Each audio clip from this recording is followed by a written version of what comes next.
भारत में अलग अलग जगहों पर बीजेपी में तेजी से नेताओं की ज्वाइनिंग चल रही है और इसी कड़ी में आज दो बड़े दिग्गजों ने बीजेपी का दामन थामा। सबसे पहले आपको दो तस्वीर दिखाते हैं। एक तरफ सावित्री जिंदल है जिन्होंने कांग्रेस छोड़कर बीजेपी का दामन थामा है, तो वहीं दूसरी तरफ बीजू जनता दल के दिग्गज नेता इस लिस्ट में मौजूद हैं और उनका नाम है भर्तृहरि महताब, जो चुनाव से ठीक पहले बीजेपी में शामिल हुए। अब यहां भी क्या ये सवाल उठाया जाएगा कि बीजेपी ऑपरेशन लोटस चला रही है, लेकिन सच्चाई क्या है ये समझिए। दरअसल लोकसभा चुनाव को देखते हुए सभी नेताओं को अपने भविष्य की चिंता जाहिर है सताने लगती है। ऐसे में नेता उन पार्टियों की तरफ भागते हैं जहां उनका फायदा होता है। ये दो तस्वीरें इस बात का साफ तौर पर इशारा करती है। अब सबसे पहले आपको बताते हैं सावित्री जिंदल कौन है, जिन्होंने आज कांग्रेस को छोड़ा है और बीजेपी के साथ चली गई। सावित्री जिंदल की बात करें तो वो भारत की सबसे अमीर महिला मानी जाती है। साल 2005 में एक हेलीकॉप्टर हादसे में पूर्व मंत्री ओम प्रकाश जिंदल की मृत्यु हो गई, जिसके बाद पत्नी सावित्री जिंदल ने राजनीति में एंट्री की। उस दौरान उन्होंने हरियाणा की हिसार विधानसभा सीट पर हुए उपचुनाव में जीत दर्ज की और इसके बाद उन्होंने साल 2009 में फिर से एक बार हिसार विधानसभा सीट से जीत हासिल की। इस बीच वो कांग्रेस सरकार में नगर निकाय मंत्री भी रही। साल 2014 में हरियाणा विधानसभा चुनाव में सावित्री ने बीजेपी के डॉक्टर कमल गुप्ता को हराया और अब सावित्री जिंदल ने नवीन जिंदल की तरह ही बीजेपी का दामन थाम लिया है। 24 मार्च को ही नवीन कांग्रेस छोड़ करके बीजेपी में सम्मिलित हुए और इसके साथ ही उनको बीजेपी ने कुरुक्षेत्र से उम्मीदवार बनाया और अब नवीन जिंदल की मां सावित्री जिंदल भी बीजेपी में शामिल हो चुकी हैं। इसके साथ ही बीजेडी यानी बीजू जनता दल के दिग्गज नेता भर्तृहरि महताब भी बीजेपी का हिस्सा बन चुके हैं।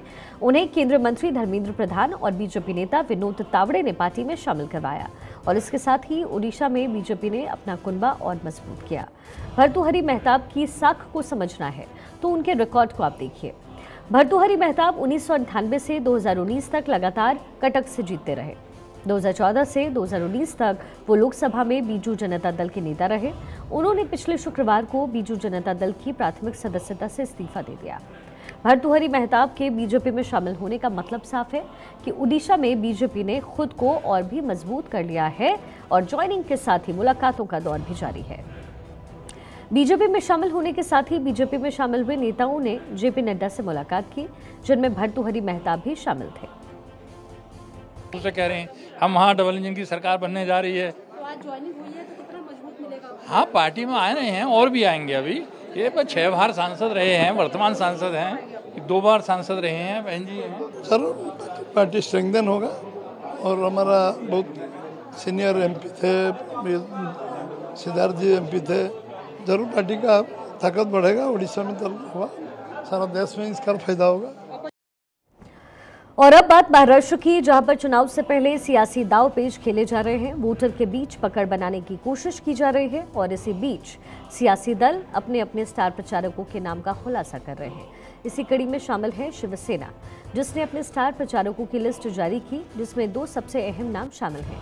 ये नाम है प्रधानमंत्री मोदी और गृह मंत्री अमित शाह के। शिंदे गुट महाराष्ट्र में महायुति गठबंधन का हिस्सा है और जिसमें भारतीय जनता पार्टी और अजित पवार की एनसीपी भी शामिल है। लिस्ट में बीजेपी अध्यक्ष जेपी नड्डा, केंद्रीय मंत्री नितिन गडकरी और रामदास अठावले और महाराष्ट्र के उप मुख्यमंत्री देवेंद्र फडणवीस और अजित पवार सहित 40 नेताओं के नाम शामिल हैं। लेकिन सबसे बड़ा नाम प्रधानमंत्री मोदी और गृह मंत्री अमित शाह का है। तो सबसे पहले समझाते हैं कि इन नामों का कितना इम्पैक्ट पड़ने वाला है। सबसे पहले प्रधानमंत्री मोदी जहां भी चुनाव प्रचार करते हैं वहां नतीजे बदलने की क्षमता वो रखते हैं। मध्य प्रदेश, छत्तीसगढ़ और राजस्थान के विधानसभा चुनाव में पीएम मोदी का सबसे ज्यादा इम्पैक्ट देखने को मिला। लोकल मुद्दों को प्रधानमंत्री मोदी उठाना जानते हैं और जिस वजह से जनता के बीच उनकी पकड़ मजबूत है।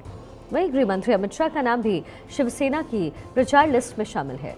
अमित शाह का नाम शामिल किया गया है और ऐसे में गृह मंत्री अमित शाह चुनाव प्रचार के लिए मैदान में उतरते हैं तो उसका क्या नतीजा होगा ये भी आपको समझाते हैं। अमित शाह जनता के बीच उनके मुद्दे को उठाना जानते हैं। बीजेपी के पक्ष में माहौल को मजबूत करना शाह की खासियत में शामिल है। कश्मीर से धारा 370 हटाना हो या सीए लागू करना, इसके पीछे शाह का रोल सबसे बड़ा माना जाता है। पिछले चुनाव में जहां शाह ने प्रचार किया वहां बीजेपी के पक्ष में बेहतर नतीजे आए। ऐसे में अब अमित शाह और प्रधानमंत्री मोदी महाराष्ट्र में शिंदे के प्रचार के लिए उतरेंगे तो इसका नतीजा महाराष्ट्र के चुनाव पर जाहिर है नजर आना चाहिए। और देखिए, सिर्फ बीजेपी के स्टार ही नहीं बल्कि इस बार चुनाव में शिवसेना के लिए बॉलीवुड के स्टार भी प्रचार करते नजर आएंगे। हम बात गोविंदा की कर रहे हैं, जिन्होंने आज ही महाराष्ट्र के मुख्यमंत्री एकनाथ शिंदे की अगुवाई वाली शिवसेना को ज्वाइन किया है। अब चर्चा है कि उन्हें मुंबई उत्तर पश्चिम में शिवसेना के उद्धव बालासाहेब ठाकरे के उम्मीदवार अमोल कीर्तिकर के खिलाफ मैदान में उतारा जा सकता है। पिछले हफ्ते अभिनेता गोविंदा ने मुख्यमंत्री एकनाथ शिंदे से मुलाकात की थी और इसके बाद ही उनकी पार्टी में एंट्री पर मुहर लग गई। आखिरकार आज उन्होंने एकनाथ शिंदे के नेतृत्व में जिम्मेदारी निभाने का संकल्प लिया। शिंदे ने अंदर आते ही गोविंदा को स्टार प्रचारक घोषित कर दिया। दरअसल गोविंदा ने बीजेपी के राम नाईक को हराया था और ऐसे में सवाल है कि क्या गोविंदा को चुनाव में भी मौका मिलेगा। दरअसल मुंबई की नॉर्थ वेस्ट सीट से सांसद गजानन कीर्तिकर फिलहाल शिंदे गुट में है और इसलिए यहाँ ये सीट शिंदे गुट के लिए छोड़ी जाएगी। लेकिन गजानन कीर्तिकर की उम्र को देखते हुए उन्हें दोबारा मौका नहीं भी दिया जाएगा। उनके बेटे अमोल कीर्तिकर को उद्धव ठाकरे ने उम्मीदवार बनाया है।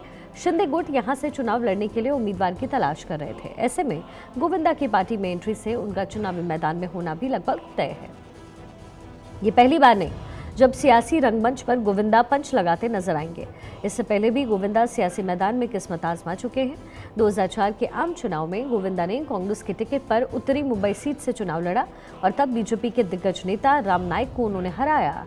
हालांकि अपना कार्यकाल समाप्त होने के बाद गोविंदा ने फिर से अभिनय करना शुरू कर दिया और उसके बाद राजनीति से दूरी उन्होंने बना ली। अब शिंदे के साथ उन्होंने नई सियासी पारी शुरू की है। कहां तक ये जाएंगे ये देखना दिलचस्प होगा।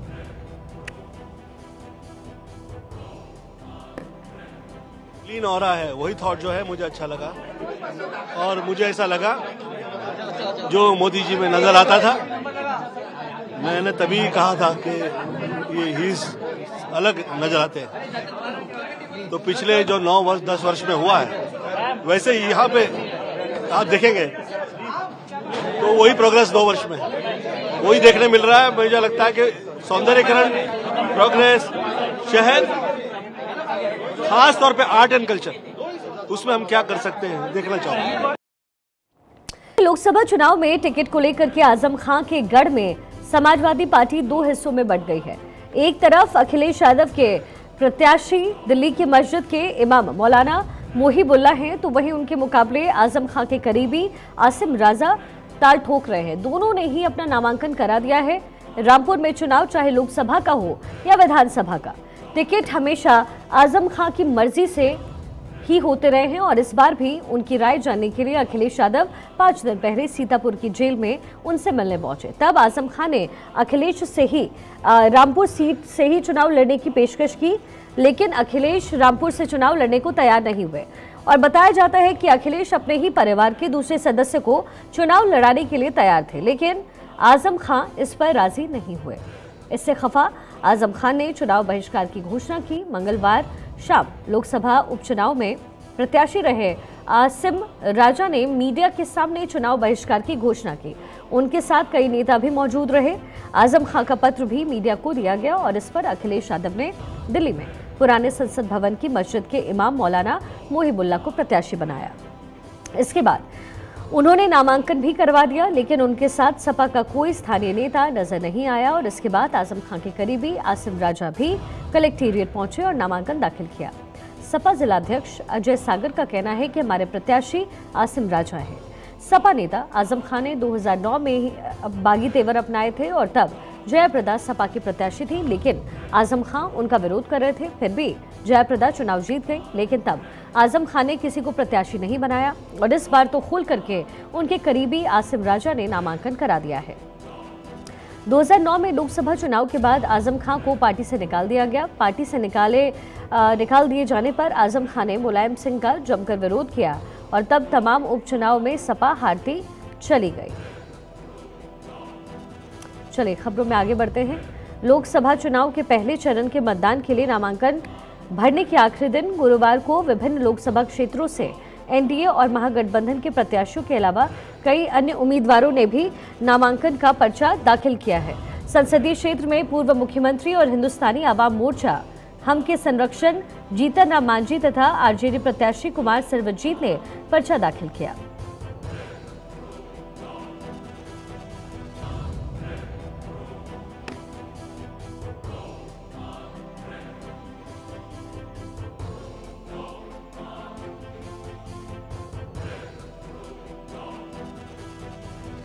मांझी के नामांकन के दौरान बिहार एनडीए के तमाम बड़े नेता मौजूद रहे और इसके बाद उन्होंने गांधी मैदान में एक जनसभा को भी संबोधित किया। इधर नवादा संसदीय क्षेत्र से एनडीए की ओर से भाजपा के विवेक ठाकुर ने की ओर से महागठबंधन की ओर से श्रवण कुशवाहा के नामांकन दाखिल किया गया। आरजेडी से टिकट नहीं मिलने से नाराज विनोद यादव और भोजपुरी गायक गुंजन सिंह ने भी नवादा से बतौर निर्दलीय नामांकन का पर्चा दाखिल किया। जमुई से आरजेडी की अर्चना रविदास और एनडीए की ओर से एलजेपी रामविलास के अरुण भारती ने नामांकन दाखिल किया और इसके बाद एनडीए के नेताओं ने एक चुनावी सभा को भी संबोधित किया। आरजेडी के नेता अभय कुशवाहा ने भी औरंगाबाद से नामांकन दाखिल किया। पहले चरण में बिहार की गया, नवादा, औरंगाबाद और जमुई सीटों पर चुनाव होना है। चलिए आगे बढ़ते हुए बात पंजाब की करते हैं, क्योंकि पंजाब में आम आदमी पार्टी के एक सांसद और एक विधायक ने बीजेपी को ज्वाइन किया है। ये ज्वाइनिंग 27 मार्च यानी कल ही हुई, लेकिन आज इस ज्वाइनिंग की खबर को हम आप तक क्यों पहुंचा रहे हैं? इसके पीछे वजह है इस ज्वाइनिंग को लेकर के फैलाई जा रही मिस इन्फॉर्मेशन। एक विधायक और एक सांसद ने आम आदमी पार्टी को छोड़ दिया और बीजेपी के साथ जाने का फैसला किया। तो आम आदमी पार्टी एक थ्योरी के साथ आई है। थ्योरी ये कि पंजाब में ऑपरेशन लोटस चल रहा है। विधायकों ने पंजाब में प्रेस वार्ता की। इन तीनों ने बताया कि इन तीनों को ही नहीं, मेजॉरिटी हमारे विधायकों को फोन आए और फोन पे उनको भारतीय जनता पार्टी ज्वाइन करने के लिए लालच दिया गया।